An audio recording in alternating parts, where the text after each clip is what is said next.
MCQ के सिलसिले में आज के हमारे जो एमसीक्यू होंगे वो लीव रूल्स पर होंगे। तो शुरू करते हैं। First MCQ, grant of leave to central government servants is regulated by, यानी केंद्र सरकार के सेवकों को छुट्टी का अनुदान किसके द्वारा विनियमित किया जाता है? ए फंडामेंटल रूल्स के द्वारा, बी सप्लीमेंट्री रूल्स के द्वारा। फंडामेंटल रूल्स और सप्लीमेंट्री रूल्स की भी वीडियो हमने बनाई है, तो अगर आपको देखनी है तो आप हमारे चैनल पर देख सकते हैं। सी ऑप्शन है central civil service leave rules 1972, D central civil service leave travel concession rules 1988।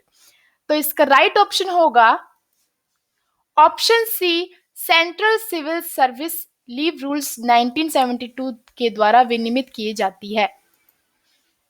अगला सवाल है, central civil services leave rules 1972 came into force, यानी केंद्रीय सिविल सेवा अवकाश नियम 1972 कब लागू हुआ था? ऑप्शन है 1/1/1972, बी 1/4/1972, या फिर सी 1/6/1972, या फिर डी 1/10/1972। राइट ऑप्शन इज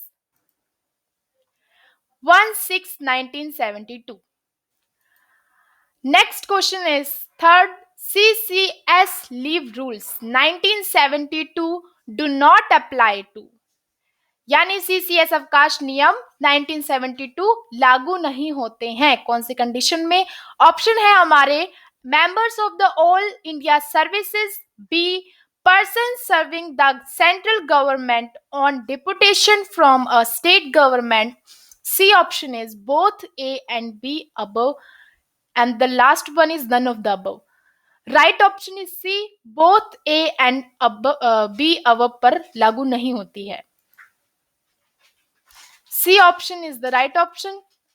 अगला सवाल है fourth, completed year of service does not include, यानी सेवा का पूरा वर्ष शामिल नहीं है। कौन सी कंडीशन में? ए है पीरियड स्पेंट ऑन ड्यूटी, या फिर period spent on leave, C period spent on extraordinary leave, या फिर D none of the above. Right option is answer D, none of the above.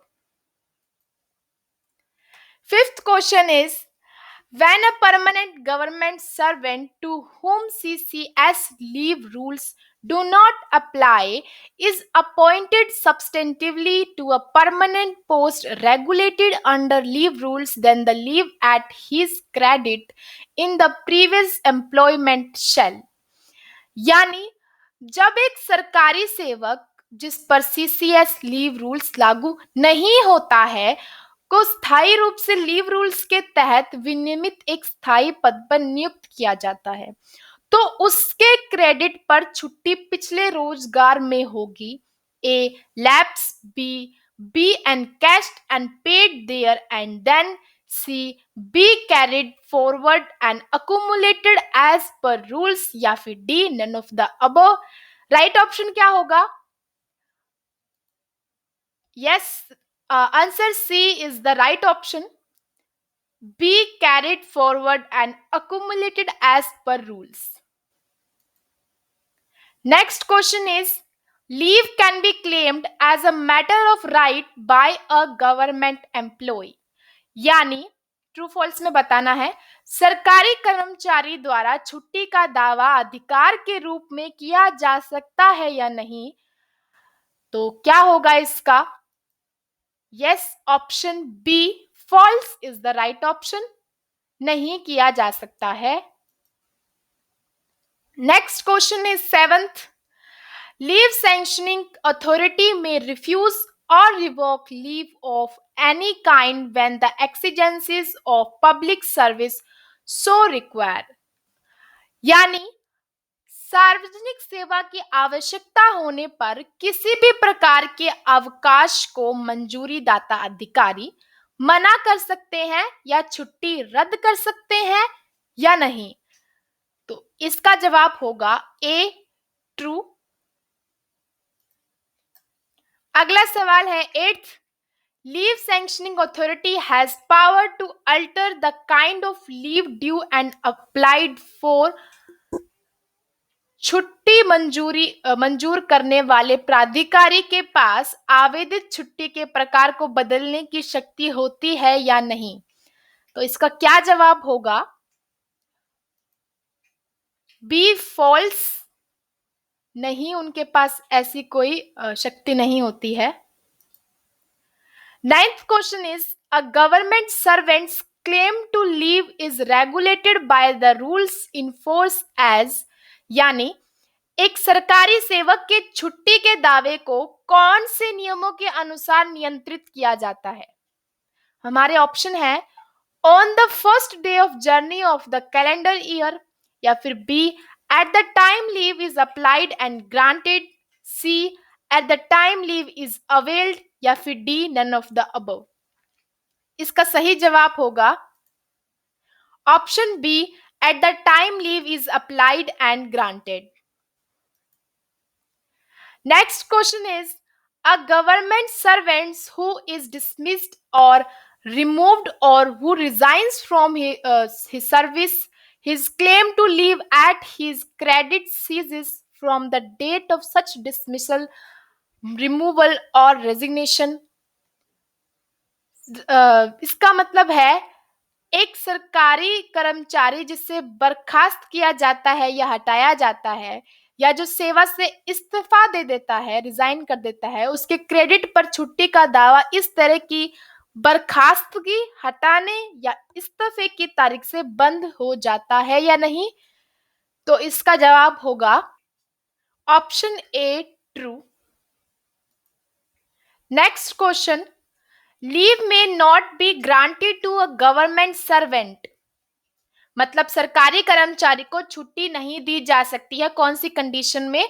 ए है ऑन सस्पेंशन, या फिर on transfer, या फिर on LTC, D none of the above. Right option is A, on suspension पर छुट्टी नहीं दी जा सकती है। अगला सवाल है 12th, the maximum amount of leave of all kinds that a government servant can normally avail in continuity is, यानी सरकारी सेवक सामान्य रूप से निरंतरता में अधिकतम कितनी छुट्टी का लाभ ले सकता है? सभी प्रकार की छुट्टियों को इंक्लूड किया गया है। ऑप्शन है 300 डेज, या फिर 1 ईयर, या 3 years, D option is 5 years. Right option is D 5 years. 13th question, if a government servant remains absent from duty for a continuous period of more than 5 years, he shall be deemed, यानी यदि कोई सरकारी कर्मचारी 5 साल से अधिक की निरंतर अवधि के लिए ड्यूटी से अनुपस्थित रहता है तो उसे क्या समझा जाएगा? A, to have resigned from service, B, to have been dismissed from service, या फिर C, to have been compulsorily retired from service, या फिर D, to have been suspended। इसका जवाब क्या होगा? ऑप्शन ए इसका जवाब होगा to have resigned from service। अगला सवाल है 14th, any period of willful absence not covered by grant of any leave shall be regulated as under, यानी किसी भी छुट्टी के अनुदान द्वारा कवर नहीं की गई स्वेच्छा से अनुपस्थिति की अवधि को निम्न अनुसार विनियमित किया जाएगा। Option A, the period shall be regulated as extraordinary leave, या फिर B, the period shall be treated as dies non, C, the period shall entail loss of line on post, D, all of the above। Right option is B, the period shall be treated as dies none।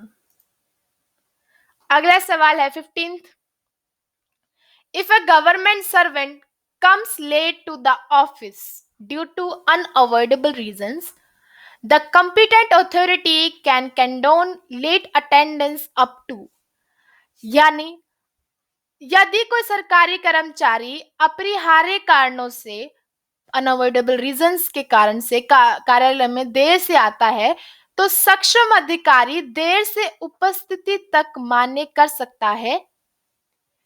Option A, half an hour, not more than twice in a month.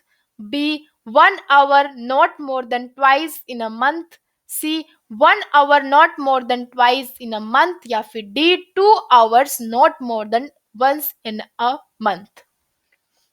इसका सही जवाब क्या होगा? Option C is the right option, 1 hour, not more than twice in a month. 16th question. If a government servant comes late to the office due to urgent private work, the competent authority shall, यानी अगर कोई सरकारी कर्मचारी कार्यालय में आवश्यक निजी कार्य के कारण से देर से आता है, तो सक्षम अधिकारी निर्णय ले सकता है इनमें से कौन सा? A, condone the late attendance. या फिर B, debit half days casual leave. C, initiate disciplinary action. D, none of the above. Right option is B, debit half days casual leave. Next question is 17th. Leave sanctioning authority may allow commutation of leave of any kind taken earlier into leave of any other kind at a later date. मतलब अवकाश स्वीकृति प्राधिकारी किसी भी प्रकार के अवकाश को किसी अन्य प्रकार की छुट्टी के बाद की तारीख में बदलने की अनुमति दे सकता है। कौन सी कंडीशन में? ऑप्शन है ए, on an application by the employee, B, within 30 days of joining duty after leave, या फिर C, subject to adjustment of leave salary, या फिर D, all of the above. Right option is D, all of the above. Next question. Subsequent conversion of one kind of leave into leave of any other kind is allowable if applied for by the employee.